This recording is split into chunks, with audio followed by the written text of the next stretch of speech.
We talk about, well, now the DSM-5, we talk about these systems that we have to evaluate folks and diagnose folks.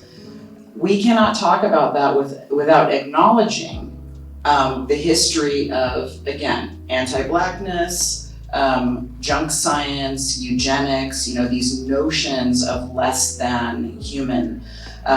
We come from a history of literally measuring people's foreheads and noses and things to determine intelligence. I mean, this is insane, but this is literally what we did. And so there is white supremacy that is within the foundations of these diagnostic tools. We know that Black folks are often misdiagnosed, over-medicated. We also know that these systems, we have a history of family separation in this country, beginning with the institution of slavery, in which people's children could be sold away from them. The history of Native American boarding schools in which children are removed from their family.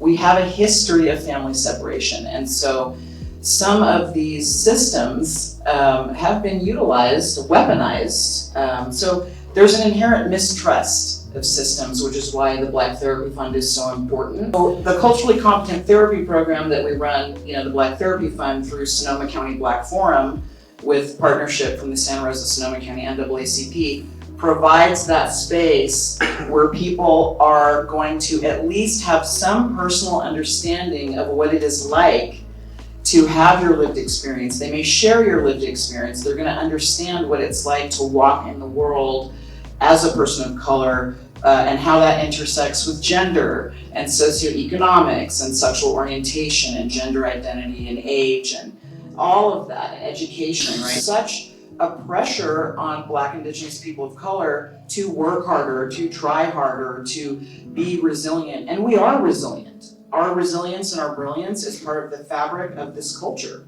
and this country. We put out messaging, what does Black mental health look like? What is what does it look like for Black men? What does it look like for Black women? What does it look like for Black LGBTQ folks? So we try to put out this messaging.